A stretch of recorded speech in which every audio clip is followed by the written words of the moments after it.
لیکن آج تک بھی ہماری یہ سمجھ میں نہیں آیا کہ ہم مسلمان ہی ہیں، صرف مسلمان ہی ہے، یا پھر مسلمان کے ذمے رب نے جو کام لگائے ان کو بھی کبھی ادا کریں گے. یہ ہم سمجھتے ہی نہیں کہ ہم مسلمان ہی ہیں، صرف مسلمان ہی صرف رہیں گے، یا رب نے جو ہمارے ذمے اپنے فرض ہمارے عائد کیے، ہمارے ذمے لگائے ان کو بھی ادا کر لیں گے کیا؟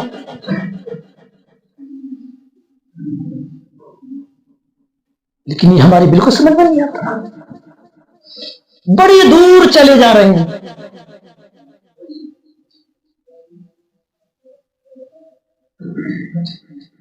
نوجوانوں کے اور بچوں کی تو چھوڑو یار، بزرگ بھی اس چیز سے بھٹک رہے ہیں، وہ بھی نماز نہیں پڑھتے.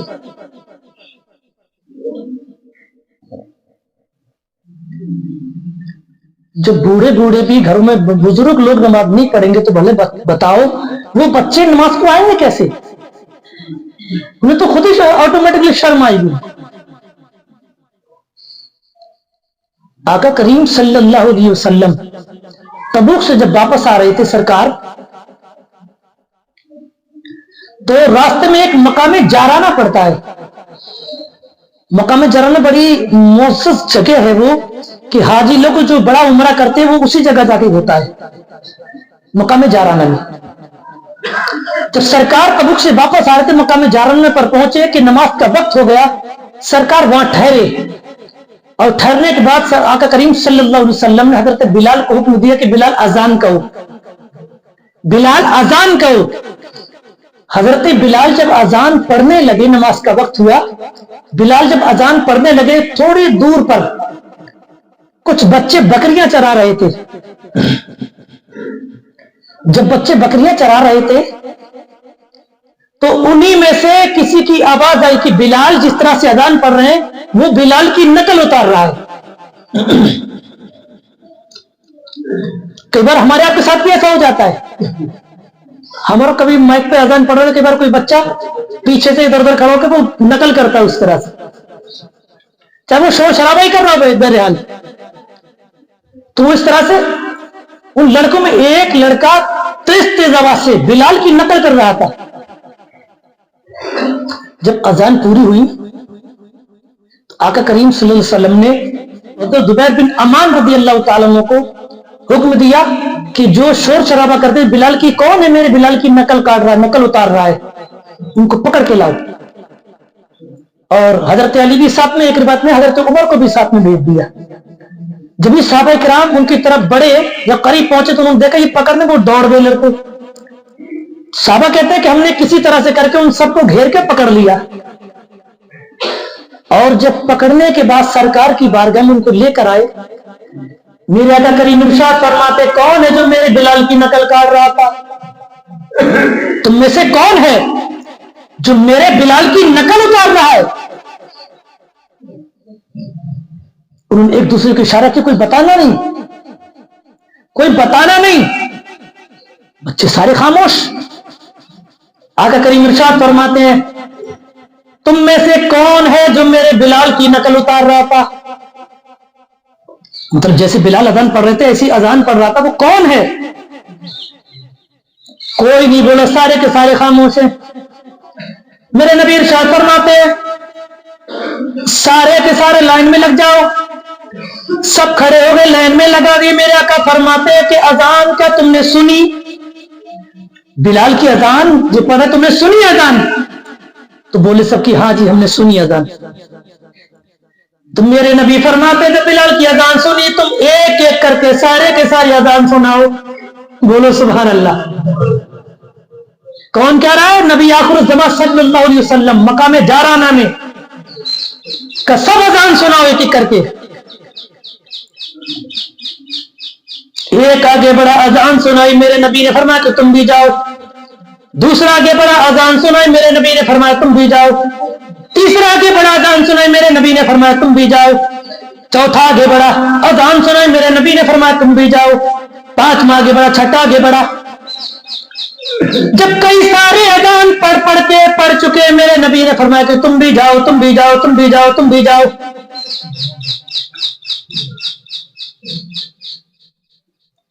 حضرت ابو معذورہ کہتے ہیں، چھٹا 7واں نمبر میرا بھی آ گیا۔ جب میری طرف سرکار نے دیکھا، آپ کہتے ہیں اس وقت میری عمر 15 سال کی تھی۔ ابو معذورہ کہتے ہیں میری طرف دیکھا، کہا کہ تم بھی اذان سناؤ۔ جبکہ میرا نمبر آیا تو میں ڈر گیا، مجھے میرا کیا بنے گا، کیونکہ وہ نخل اتارنے والا تو میں ہی ہوں، میں پکڑا جاؤں گا، میرا کیا بنے گا۔ ابو معذورہ کہتے میں ڈر گیا، میں خاموش سرکار کی باتیں سنتا رہا۔ نبی نے فرمایا کہ اذان تم سناؤ۔ ابو معذورہ کہتے میں خاموش، سرکار نے فرمایا ابو معذورہ کی اس طرف جو کھڑے سارے کے سارے جاؤ۔ ادھر والی بھی گئی، ادھر والی بھی، اکیلا کھڑا رہ گیا۔ قریب بلا لیا کہ اب سناؤ۔ ابو معذورہ کہتے میں ڈر گیا، بہت زیادہ ڈر لگنے لگا، میرا کیا بنے گا۔ سرکار نے فرمایا کہ اذان سناؤ۔ جب میں نے اذان سنائی، اذان پوری، نبی فرماتے ایک بار اور سنا، بولو سبحان اللہ۔ کد میں نے دوبارہ اذان سنائی، میرے نبی فرماتے اے معذورہ ایک بار اور سناؤ، بڑا مزہ آ رہا ہے۔ ابو معذورہ کہتے ہیں میں نے 3 بار اذان پڑھی۔ جب 3 بار میں نے اذان پڑھی میں خاموش ہو گیا۔ میرے نبی آگے بڑھے، میرے سر پہ شفقت کا ہاتھ رکھا، رب کی بارگاہ میں عرض کی مولا، اے میرے مولا ابو معذورہ کو برکت بھی دے اور اسے ایمان کی دولت بھی عطا فرما دے۔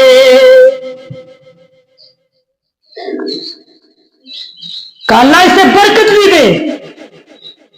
شفقت کا ہاتھ سر پہ پھرا رہے سرکار، ادھر رب کی بارگاہ میں دعا بھی کر رہے ہیں، دعا بھی رب کی بارگاہ میں کر رہے ہیں۔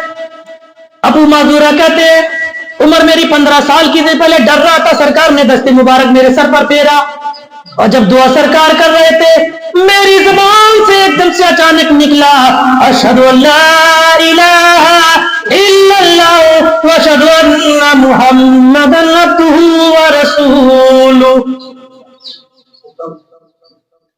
کہتے ہیں میں نے اسی وقت سرکار دست مبارک پھیرا رہے دعا کر رہے تھے، اسی وقت میری زبان سے نکلا اور میری بلند آواز سے کلمہ پڑھا، میں مسلمان ہو گیا۔ میرے نبی نے ارشاد فرمایا اے میرے ماننے والے، میرے صحابی، تو ایمان لے آیا، میرا ایمان لے آیا، تو میرا ماننے والا بن گیا۔ اے میرے صحابی سن لے، اے ابو معذورہ سن لے، اب آج سے میرا بلال مدینے میں اذان پڑھا کرے گا، اور جب بھی مکے میں اذان ہوگی تو تو مکے میں اذان دیا کرے گا۔ یہ ہے میرے نبی کی شان۔ فرمایا کہ بلال تم مدینے میں اذان دینا، ابو معذورہ میں تمہیں مکے کا مؤذن بناتا ہوں، تم مکے میں اذان پڑھا کرنا۔ حضرت ابو معذورہ کہتے ہیں سرکار میری عمر 15 سال کی تھی، سرکار نے 3 بار اذان سنی، اور جب 3 بار اذان سنی سرکار کو اذان اتنی اچھی اتنی پسند آئی، میرے نبی نے دست شفقت پھیرا، سرکار ہاتھ پھیرا رہے دعا کر رہے تھے، میرا دل اندر سے صاف ہوتا جا رہا تھا، اندر سے جو ہی میرا دل چمکنے لگا، میں نے فوراً کلمہ پڑھا، اور سرکار نے جب مجھے فرمایا تم مکے کے مؤذن ہو، میں نے اللہ کے رسول کی بارگاہ میں عرض کیا رسول اللہ میں تو بکری چرانے والا اور گانے والا ہوں، یا رسول اللہ میں تو کھیل تماشا کرنے والا ہوں۔ میرے نبی فرماتے ہیں اب تک جو بھی تھے تم سب کچھ تھے، لیکن اب ساری چیزیں ختم ہو گئی، آج سے تم مکے کے مؤذن بنا دیے گئے ہو۔